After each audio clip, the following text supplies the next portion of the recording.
Side खबरों के लिए सब्सक्राइब करें फ्लेम मीडिया और उसके बाद बेल आइकन को प्रेस करें ताकि सबसे पहले आपको मिले एक्सक्लूसिव खबरें।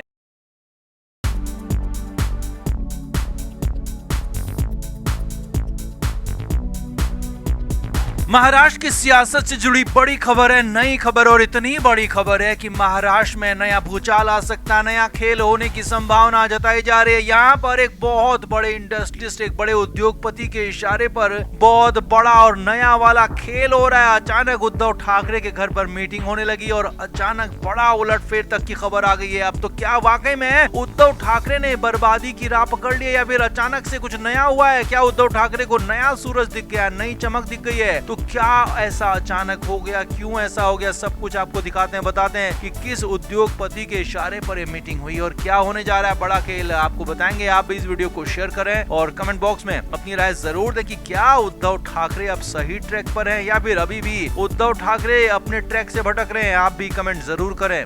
तो महाराष्ट्र की सियासत में पिछले 3 से 4 सालों में जो कुछ हुआ है वो बहुत बड़ा हुआ है, या कहें कि एक तरह से महाराष्ट्र की सियासत ही पूरी तरीके से बदल गई है। पहले उद्धव ठाकरे ने बीजेपी से अलग होकर कांग्रेस के साथ मिलकर सरकार बनाई, उसके बाद एकनाथ शिंदे ने बगावत की और फिर उद्धव ठाकरे से पार्टी छीन ली, उनके नेता कार्यकर्ता सब कुछ छीन लिया और फाइनली जब 2024 का चुनाव आया, जब 2024 लोकसभा चुनाव आया तो उद्धव ठाकरे ने अपनी ताकत दिखाकर 9 सांसद जीत लिए। तो एकनाथ शिंदे को वो आंख दिखाने लगे, बीजेपी को आंख दिखाने लगे, लेकिन उसके बाद असली तस्वीर दिखी विधानसभा चुनाव में, जहां उद्धव ठाकरे की पार्टी सिर्फ 20 विधायकों पर अटक गई, ठिठक गई और बीजेपी गठबंधन को महाजीत, मेगा जीत मिली। तो उसके बाद से ही उद्धव ठाकरे बहुत ज्यादा परेशान है, हैरान है। अब उद्धव ठाकरे कोशिश हर तरीके की कर रहे हैं, कांग्रेस के साथ रहकर वो कोशिश कर चुके हैं। तो अब यहाँ पर 3 पॉइंट में चीजें हो रही हैं। पहला ये है कि अब कांग्रेस के साथ नहीं रहना है, यानी कि ये लगभग कंफर्म हो चुका है कि उद्धव ठाकरे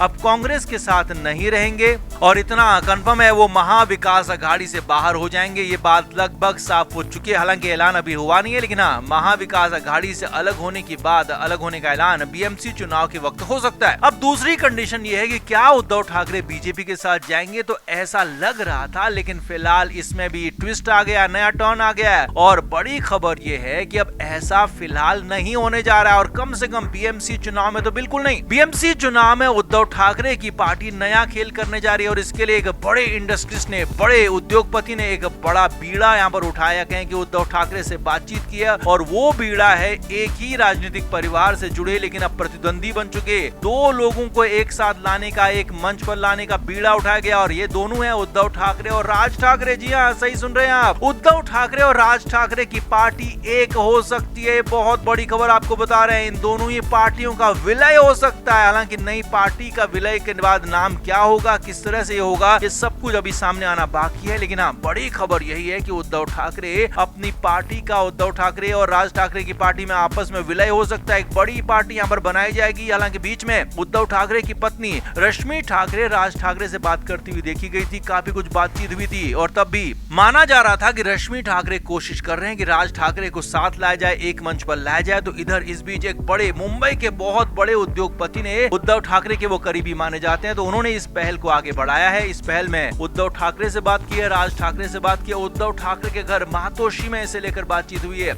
और ये तय किया गया है कि दोनों की विरासत एक है, दोनों बाला साहब ठाकरे की विरासत को आगे बढ़ाते हैं, लेकिन उन दोनों को ही कुछ नहीं मिला। जी हाँ, बाला साहब की सियासत पूरे महाराष्ट्र में चलती है, बाला साहब के नाम पर वोट मिलता है पूरे महाराष्ट्र में, लेकिन उनके 2 असली वारिस, या कहें कि उनके घर के चिराग राज ठाकरे और उद्धव ठाकरे दोनों के हाथ में अभी कुछ भी नहीं है और सब कुछ या तो एकनाथ शिंदे के पास है या फिर देवेंद्र फडणवीस के पास है। तो ऐसे में इन दोनों भाइयों को भी समझ में आ चुका है कि अब एक होने का वक्त आ गया है। इसीलिए इस बड़े उद्योगपति की इशारे पर ये बड़ी मीटिंग हुई है, बड़ी बातचीत शुरू हुई है, नई सिरे से बातचीत हो रही है और माना ही जा रहा है कि लगभग तय हो चुका है कि राज ठाकरे की पार्टी, उद्धव ठाकरे की पार्टी मिलकर चुनाव लड़ेंगे, बीएमसी चुनाव एक साथ लड़ेंगे और उसके बाद नतीजे अच्छे आते हैं तो फिर आगे भी साथ हो जाएंगे और पार्टियों का विलय भी हो सकता है। तो ये बहुत बड़ी खबर महाराष्ट्र की सियासत से जुड़ी हुई आ रही है। अब ऐसे में हालांकि कुछ जानकारों का ये भी कहना है कि राज ठाकरे और उद्धव ठाकरे के सामने भले पार्टियां मिल जाए लेकिन दिल मिलना इनका मुश्किल है। तो ऐसे में आप कैसे ये दोनों मैनेज करते हैं, कैसे साथ में आते हैं? हालांकि ये भी जरूर है कि दोनों को अब जरूरत है, दोनों एक दूसरे के लिए जरूरत बन चुके हैं क्योंकि अलग थलग रहने के बाद दोनों के हाथ में कुछ नहीं आने आने वाला है, इसीलिए हो सकता है कि दोनों अब गिले शिकवे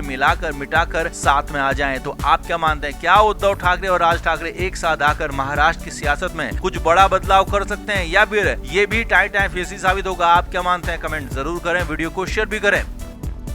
तो शिवसेना यूबीटी के नेता और पूर्व विधायक राजन सालवी कोंकण इलाके में काफी मजबूत माने जाते हैं। राजन सालवी लगातार विधायकीय चुनाव हारे जाने के बाद उद्धव ठाकरे से नाराज चल रहे थे और बार बार अपनी नाराजगी को जाहिर भी कर रहे थे। तो इस बीच माना यह जा रहा था कि राजन सालवी बीजेपी में जा सकते हैं, लेकिन ऐसा कुछ हुआ नहीं। जी हाँ, शनिवार को अचानक से राजन सालवी उद्धव ठाकरे से मिलने उनके घर पहुंच गए। अब ये प्लान था या फिर पहले से कुछ था और ये पता नहीं है, लेकिन हाँ ये जरूर साफ है कि जब वो वहां पहुंचे यानी कि मातोश्री पहुंचे तो उसके बाद ही बवाल शुरू हुआ। जी हाँ, राजन सालवी ने उद्धव ठाकरे से मुलाकात की। उस दौरान कुछ और नेता भी वहां पर मौजूद थे, संजय राउत मौजूद थे, आदित्य ठाकरे मौजूद थे। तो वहीं पर राजन सालवी ने अपनी हार के लिए विनायक राउत को जिम्मेदार बता दिया और साथ ही साथ बातों बातों में संजय राउत पर भी इशारा कर दिया कि संजय राउत भी इसमें शामिल है। अब मामला यहाँ पर बहुत ज्यादा खराब तब हो गया जब राजन सालवी ने और भी ज्यादा कड़वे शब्द यहाँ पर बोल दिए और एक तरह से उद्धव ठाकरे के नेतृत्व पर ही सवाल उठा दिए, उद्धव ठाकरे की लीडरशिप पर सवाल खड़े कर दिए, जिसके बाद तो उद्धव ठाकरे भी नाराज हो गए। जी हाँ, खबर है, चर्चा है, उद्धव ठाकरे बुरी तरह से राजन सालवी पर भड़क गए। उद्धव ठाकरे ने राजन सालवी से ही पूछ लिया कि क्या हमें अब विनायक राउत को ही पार्टी से निकाल देना चाहिए। उन्होंने ऐसा यहाँ पर सवाल उनसे पूछ दिया कि जिससे मामला और ज्यादा भड़क गया। यहाँ पर उद्धव ठाकरे ने ये भी पूछ लिया कि क्या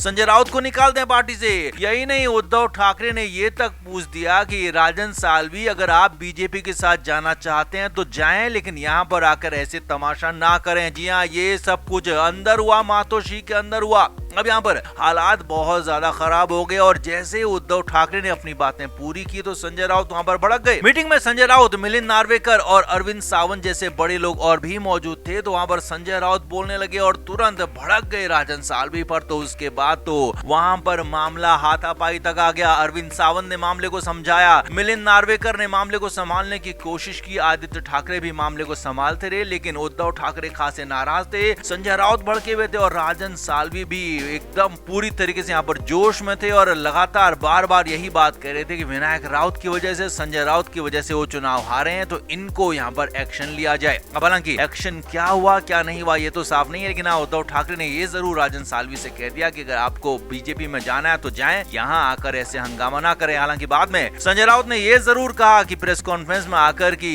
राजन सालवी कट्टर शिव सैनिक है, वो कहीं नहीं जाने वाले, लेकिन अंदर खाने की बात कुछ और है, चर्चाएं कुछ और है। अंदर खाने जो मीटिंग में बवाल हुआ वो कुछ और था, हाथापाई तक की नौबत आई तो वो कुछ और था, और इसीलिए कहा जा रहा है कि अब शिवसेना यूबीटी का असली पतन शुरू हो गया है। शिवसेना यूबीटी के असली हालात खराब हो गए हैं, क्योंकि अब सिर्फ 20 विधायक पार्टी के पास बचे हैं। तो उन 20 में से कौन कब तक कितना बचा रहता है ये बड़ा सवाल है, क्योंकि पूर्व विधायक राजन सालवी कभी भी पार्टी छोड़ सकते हैं, ऐसा अंदाजा लगाया जा रहा है। तो आप क्या मानते हैं, क्या वाकई में उद्धव ठाकरे की उल्टी गिनती शुरू हो गई है? कमेंट बॉक्स में आप जरूर बताएं, वीडियो को शेयर भी करें। Free media report.